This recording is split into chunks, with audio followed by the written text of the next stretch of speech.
देखिए यहाँ पर पहला क्वेश्चन है, भारत में कितने राज्य तट रेखा से लगे हैं? तो फ्रेंड्स पहले हम देखिए सारा थ्योरी सेक्शन जो है वो डिस्कस कर लेते हैं, उसके बाद में सभी इंपॉर्टेंट क्वेश्चंस को सॉल्व करेंगे। तो चलिए थ्योरी सेक्शन को समझते हैं। देखिए फ्रेंड्स, इस वीडियो में हम भारत के तट, भारत के तटीय मैदान और भारत के घाट को अच्छे से डिस्कस करेंगे। भारत जो है वो तीन ओर से समुद्र से घिरा हुआ है। पूर्व में बंगाल की खाड़ी से, पश्चिम में अरब सागर से और दक्षिण में हिंद महासागर से। भारत की मुख्य भूमि की तट रेखा की बात करें तो उसकी लंबाई कितनी है? 6100 किलोमीटर, 6100 किलोमीटर। और अगर द्वीपों के तट रेखा को मिला लें तो कुल देखिए कितनी लंबाई हो जाती है तटों की? 7516 किलोमीटर। ठीक है, वेरी वेरी इंपॉर्टेंट है। अगर बात करें कि भारत के कितने ऐसे राज्य हैं जो समुद्री तट से लगे हुए हैं, तो ध्यान रखिएगा 9 ऐसे राज्य हैं। 9 राज्यों की सीमा जो है वो समुद्री तट से लगी हुई है। कौन कौन से? गुजरात, महाराष्ट्र, गोवा, कर्नाटक, केरल, तमिलनाडु, आंध्र प्रदेश, उड़ीसा और पश्चिम बंगाल। इन 9 राज्यों की जो सीमा है वो समुद्री तट से लगी हुई है। इसमें देखिए सबसे लंबी तट रेखा जो है वो किस राज्य की है? गुजरात की है, 1214 किलोमीटर। और सबसे कम तट रेखा वाला राज्य कौन सा है? गोवा है, जिसकी है 101 किलोमीटर। तो वेरी वेरी इंपॉर्टेंट है, गुजरात सबसे लंबी तट रेखा वाला राज्य है। अगर बात करें कि सबसे ज्यादा तट रेखा वाला केंद्र शासित प्रदेश कौन सा है, तो फ्रेंड्स कौन सा है? अंडमान निकोबार है, जिसकी तट रेखा की लंबाई कितनी है? 1962 किलोमीटर है। तो ये देखिए तट रेखा से रिलेटेड कुछ इंपॉर्टेंट पॉइंट हमने डिस्कस करे हैं। आगे अब बात करते हैं भारत के तट की। भारत का ये वाला जो भाग है ये कहलाता है पूर्वी तट, और ये वाला जो आपको भाग दिख रहा है ये क्या कहलाता है? पश्चिमी तट कहलाता है। पूर्वी तट पर स्थित पर्वत श्रृंखला जो है उसे देखिए पूर्वी घाट, और पश्चिमी तट पर स्थित पर्वत श्रृंखला जो है उसे क्या कहा जाता है? पश्चिमी घाट कहा जाता है। क्लियर हुआ? पश्चिमी घाट किसे कहा जा रहा है? जो पश्चिमी तट पर स्थित पर्वत श्रृंखला है। क्लियर हुआ? पश्चिमी घाट को देखिए सह्याद्री पर्वत के नाम से जाना जाता है, और पूर्वी घाट को देखिए महेंद्रगिरी पर्वत के नाम से जाना जाता है। पश्चिमी घाट को सह्याद्री पर्वत और पूर्वी घाट को महेंद्रगिरी पर्वत के नाम से जाना जाता है। एक इंपॉर्टेंट चीज ध्यान रखिएगा कि ये जो घाट है ये एक्चुअल में देखिए पठारों की ढलानी है। ठीक है, तो ये एक इंपॉर्टेंट चीज है, आप इसको ध्यान रखिएगा। आगे देखिए, इन पूर्वी घाट और पश्चिमी घाट से तट रेखा तक फैला 10 से 30 किलोमीटर तक का संकीर्ण मैदानी जो क्षेत्र है ये क्या कहलाता है? पूर्वी तटीय मैदान और पश्चिमी तटीय मैदान कहलाता है। क्लियर हुआ आपको? घाट किसे बोला जा रहा है, मैदान किसे बोला जा रहा है और तट किसे बोला जा रहा है? ठीक है, ये देखिए डाउट आपका क्लियर होना बहुत जरूरी है, जो कि हमने अच्छे से समझ लिया है। पश्चिमी तट की बात करते हैं फ्रेंड्स, तो इसे बेसिकली 4 भागों में बांटा गया है। गुजरात से लेकर दमन तक का जो भाग है इसे देखिए काठियावाड़ तट के नाम से जाना जाता है। किस नाम से? काठियावाड़ तट के नाम से। दमन से लेके गोवा तक का जो भाग है ये क्या कहलाता है? कोंकण तट के नाम से कहलाता है। और ये जो मैदान है ये कोंकण तटीय मैदान कहलाता है। गोवा से लेकर कर्नाटक तक का जो भाग है ये केंद्रा तट कहलाता है। कर्नाटक से लेकर केरल तक का जो भाग है ये क्या कहलाता है फ्रेंड्स? मालाबार तट के नाम से जाना जाता है। तो आपको क्लियर हुआ, काठियावाड़ तट, कोंकण तट, केंद्रा तट और मालाबार तट, ये जो है ये पश्चिमी तट के ही नाम है। क्लियर हुआ आपको? पूर्वी तट की बात करें तो देखिए तमिलनाडु के कन्याकुमारी से लेकर आंध्र प्रदेश तक का जो तट है इसे क्या कहा जाता है? कोरोमंडल का तट कहा जाता है। वेरी वेरी इंपॉर्टेंट है, बहुत बार एग्जाम में क्वेश्चन देखिए यहाँ से पूछा जाता है, ध्यान रखिएगा इस चीज को। साथ ही एक इंपॉर्टेंट चीज ध्यान रखिएगा, कन्याकुमारी को ही केप कोमोरिन के नाम से जाना जाता है। तो अक्सर एग्जाम में देखिए आपको कंफ्यूज करने के लिए ये नाम दे देते हैं, तो ध्यान रखिएगा कन्याकुमारी को ही केप कोमोरिन के नाम से जाना जाता है। आगे देखिए, आंध्र प्रदेश से लेकर पश्चिम बंगाल तक का जो भाग है ये क्या कहलाता है? डेल्टा क्षेत्र कहलाता है। और इस क्षेत्र में फैले मैदान को किस नाम से जाना जाता है? उत्तरी सरकार के नाम से जाना जाता है। ये चीज भी आप ध्यान रखिएगा। जिस स्थान पर पूर्वी घाट और पश्चिमी घाट मिलते हैं उसे संयुक्त रूप से नीलगिरी पहाड़ी के नाम से जाना जाता है। ध्यान रखिएगा, नीलगिरी पहाड़ियों के नाम से किसे जाना जाता है? जहां पर पूर्वी घाट और पश्चिमी घाट मिलते हैं। और फ्रेंड्स, नीलगिरी पहाड़ियों की सर्वोच्च चोटी जो है वो कौन सी है? डोडा बेट्टा है। डोडा बेट्टा जो है वो नीलगिरी पहाड़ियों की सर्वोच्च चोटी है। नीलगिरी पहाड़ियों को पहाड़ियों की रानी के नाम से भी जाना जाता है। इसी पहाड़ी में प्रसिद्ध स्थान जो है देखिए टूरिस्ट प्लेस ऊटी जो है वो यहाँ पर ही स्थित है। क्लियर हुआ? नीलगिरी पहाड़ियाँ जो है जहाँ पर पूर्वी घाट और पश्चिमी घाट मिलते हैं वो पहाड़ियाँ जो है वो क्या कहलाती हैं? नीलगिरी पहाड़ियाँ कहलाती हैं। इस चीज को देखिए हम जब पर्वत वाला वीडियो डिस्कस करेंगे तो उसमें अच्छे से और डिस्कस कर लेंगे। आगे देखिए, पूर्वी तटीय मैदान की नदियां जो है बेसिकली डेल्टा का निर्माण करती है। ये हमने देखिए नदी वाले लेक्चर में डिस्कस करा था। और पश्चिमी तटीय मैदान की नदियां जो है वो ज्वार नद मुख मतलब एस्चुरी का निर्माण करती हैं। तो डेल्टा क्या होता है और एस्चुरी क्या होता है, ये हम देखिए नदी वाले वीडियो में अच्छे से डिस्कस कर चुके हैं। अगर आपने देखिए भारत की नदियों वाला वीडियो नहीं देखा है तो वीडियो देख लीजिए, वेरी वेरी इंपॉर्टेंट वीडियो है वो। वहां से देखिए एक दो क्वेश्चन जो है एग्जाम में अक्सर पूछे जाते हैं, और उसी वीडियो में मैंने डेल्टा क्या होता है और ज्वार नदमुख मतलब एस्चुरी क्या होता है वो अच्छे से समझा रखा है। आगे देखिए एक इंपॉर्टेंट चीज, उड़ीसा के आसपास का जो तटीय मैदान है और महानदी का डेल्टा क्षेत्र जो है उसे फ्रेंड्स उत्कल मैदान के नाम से जाना जाता है। किस नाम से जाना जाता है? उत्कल मैदान के नाम से जाना जाता है। अब देखिए फ्रेंड्स, पूर्वी तटीय मैदान का विस्तार जो है वो पश्चिमी तटीय मैदान की अपेक्षा अधिक है, जो कि कृषि दृष्टिकोण से बहुत ही ज्यादा उपयुक्त है।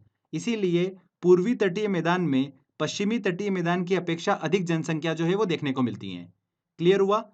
तो फ्रेंड्स देखिए ये कुछ इंपॉर्टेंट पॉइंट्स हमने डिस्कस कर रहे हैं भारत के तट और भारत के तटीय मैदान से रिलेटेड। तो आई होप आपको समझ में आया होगा। चलिए अब क्वेश्चन की तरफ चलते हैं और सारे इंपॉर्टेंट क्वेश्चंस को हम सॉल्व करते हैं।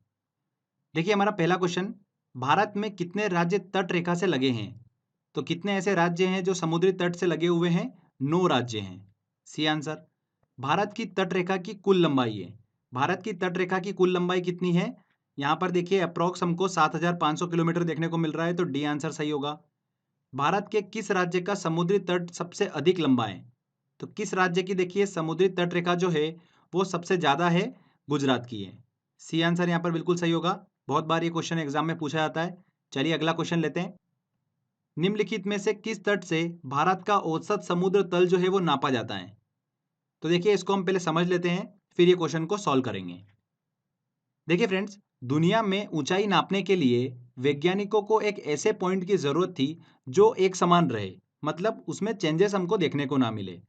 तो वैज्ञानिकों ने देखा कि समुद्र से अच्छा इसका कोई दूसरा विकल्प है ही नहीं। इसका कारण यह है कि समुद्र का पानी एक समान रहता है और पृथ्वी पर 71% भाग पर समुद्र ही है। तो दुनिया में ऊंचाई नापने के लिए समुद्र की सतह की औसत ऊंचाई को बेस माना गया। क्लियर हुआ आपको? अब देखिए गुरुत्वाकर्षण बल के कारण समुद्र तल की पृथ्वी के केंद्र से दूरी जो है वो बराबर नहीं होती है। चट्टानों की मोटाई के कारण गुरुत्वाकर्षण बल जो है उसमें हमको चेंजेस देखने को मिलता है। इसी कारण से समुद्र तल की पृथ्वी के केंद्र से दूरी जो है वो बराबर नहीं होती है। इसीलिए हर एक देश ने अपने सर्वेक्षण के अनुसार किसी एक जगह के समुद्री तल को बेस मान लिया है। तो भारत में चेन्नई तट स्थित समुद्री तल जो है मतलब सी लेवल जो है उसको बेस माना गया है। क्लियर हुआ आपको? तो चलिए अब क्वेश्चन की तरफ चलते हैं। यहाँ पर पूछा जा रहा है कि किस तट से भारत का औसत समुद्री तल जो है वो नापा जाता है? तो किस तट से? चेन्नई तट से। यहाँ पर बी आंसर जो होगा वो सही होगा। सर्वाधिक तटीय अपरदन होता है। अपरदन क्या होता है? इरोजन जो प्रक्रिया होती है वो क्या होती है? एक प्राकृतिक प्रक्रिया होती है जिसमें चट्टानों का विखंडन होता है और विखंडन से निकले ढीले पदार्थ जो है वो एक स्थान से दूसरे स्थान पर चले जाते हैं। इसमें वायु, जल और सागरीय लहरें जो है वो प्रमुख योगदान देती है अपरदन में, ठीक है, इरोजन में। जिसमें अगर समुद्री तटीय अपरदन की बात करें तो सबसे ज्यादा जो है अपरदन देखने को मिलता है वो सागरीय लहरों के कारण देखने को मिलता है। तो यहाँ पर देखिए लहरों से सर्वाधिक तटीय अपरदन जो है वो देखने को मिलता है। ये आंसर यहाँ पर बिल्कुल सही होगा। तमिलनाडु व आंध्र प्रदेश के तट का नाम है। तो फ्रेंड्स मैंने आपसे डिस्कस करा था तमिलनाडु से लेकर आंध्र प्रदेश का जो तट होता है ये क्या कहलाता है? कोरोमंडल का तट कहलाता है। यहाँ पर ए आंसर सही होगा। चलिए अगला क्वेश्चन लेते हैं। निम्नलिखित में से किस भारतीय राज्य की समुद्र तटीय सीमा सबसे छोटी है? सबसे छोटी समुद्र तटीय सीमा किसकी है? गोवा की है, 101 किलोमीटर की। और सबसे ज्यादा समुद्र तटीय सीमा किसकी है? गुजरात की है। भारत के निम्नलिखित तटों में से कौन कृष्णा डेल्टा एवं केप कोमोरिन के मध्य स्थित है? तो फ्रेंड्स केप कोमोरिन मतलब देखिए कन्याकुमारी, और कृष्णा डेल्टा तो यहां से यहां तक के बीच में कौन सा तट है? कोरोमंडल का तट। यहाँ पर ए आंसर सही होगा। निम्नलिखित में से किसे केप कोमोरिन के नाम से जाना जाता है? तो कन्याकुमारी को जो है वो केप कोमोरिन के नाम से जाना जाता है। भारत की प्रादेशिक जल सीमा समुद्र तट से कितने समुद्री मील की दूरी तक है?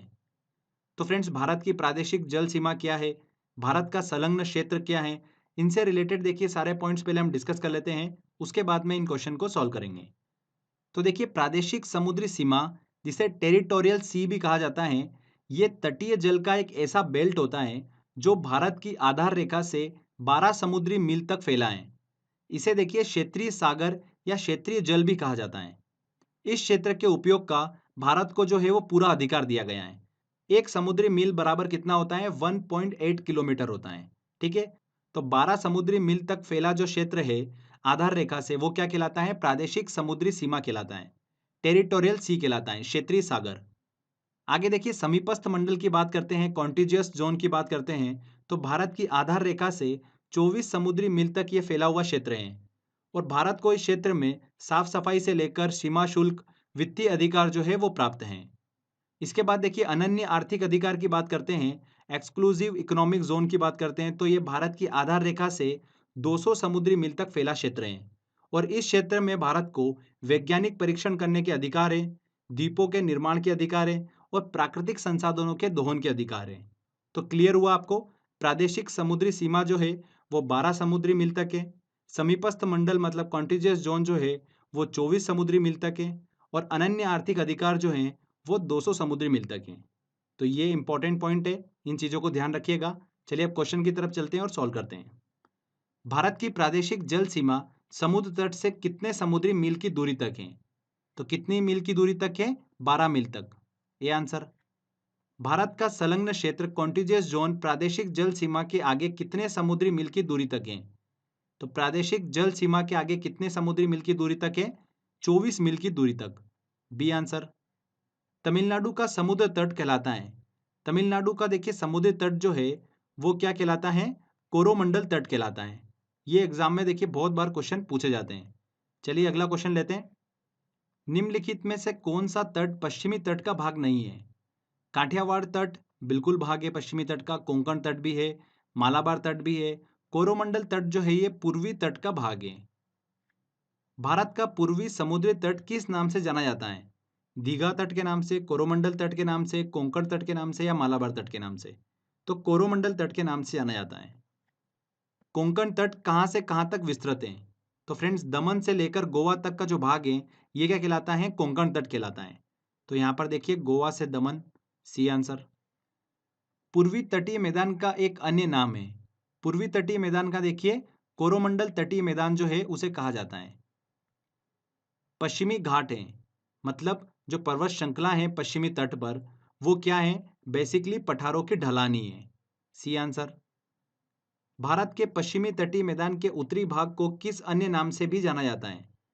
तो भारत का देखिए पश्चिमी तटीय मैदान जो है इसके उत्तरी भाग को किस अन्य नाम से जाना जाता है? कोंकण तटीय मैदान के नाम से भी जाना जाता है। तो यहाँ पर सी आंसर जो होगा वो सही होगा। चलिए अगला क्वेश्चन लेते हैं। मन्नार की खाड़ी किसके तट के साथ अवस्थित है? देखिए फ्रेंड्स, ये खाड़ी जो है भारत के दक्षिण पूर्व सिरे और श्रीलंका के पश्चिमी तट के बीच स्थित है। तो ये देखिए कहाँ पर आ रही है फ्रेंड्स? ये आ रही है कोरोमंडल तट, मतलब तमिलनाडु के यहाँ पर। तो यहाँ पर जो होगा वो ए आंसर सही होगा। तमिलनाडु के तट के साथ जो है वो अवस्थित है मन्नार की खाड़ी। कोरोमंडल समुद्री तट किस राज्य में अवस्थित है? किस राज्य में? तमिलनाडु में। पश्चिमी तटीय मैदान की नदियां किसका निर्माण करती हैं? पश्चिमी तटीय मैदान की नदियां जो है वो किसका निर्माण करती हैं? ज्वारनद मुख एस्चुरी का निर्माण करती हैं। और पूर्वी तटीय मैदान की नदियां जो है वो डेल्टा का निर्माण करती हैं। नेक्स्ट क्वेश्चन लेते हैं। पूर्वी तटीय मैदान की नदियां किसका निर्माण करती हैं? पूर्वी तटीय मैदान की नदियां जो है वो किसका निर्माण करती हैं? डेल्टा का निर्माण करती हैं।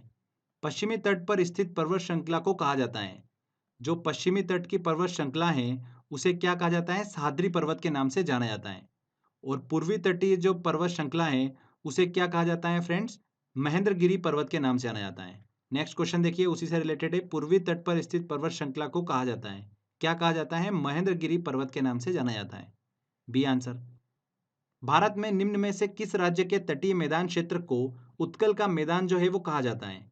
किसे कहा जाता है? देखिए, उड़ीसा राज्य के तटीय मैदान क्षेत्र को उत्कल का मैदान जो है वो कहा जाता है। इसी उत्कल के मैदान में चिल्का झील जो है वो स्थित है, जो कि भारत में खारे पानी की सबसे बड़ी झील है। तो ये देखिए हमने भारत के तट, घाट और मैदान से रिलेटेड सारे इंपॉर्टेंट पॉइंट डिस्कस कर लिए हैं। आई होप आपने बड़ी आसानी से सारे क्वेश्चन सॉल्व कर लिए होंगे। तो फ्रेंड्स, अगर आपको ये वीडियो अच्छा लगा है तो प्लीज़ वीडियो को लाइक करिए, शेयर करिए और कमेंट करके ज़रूर बताइएगा कि वीडियो कैसा लगा। अगर आपने अभी तक चैनल को सब्सक्राइब नहीं करा है तो सब्सक्राइब भी कर लीजिए, क्योंकि इस तरीके के वीडियो जब भी मैं अपलोड करूंगा आपको उसका बेनिफिट मिलता रहेगा। तो फ्रेंड्स, मिलते हैं अगले वीडियो में। जय हिंद, जय भारत।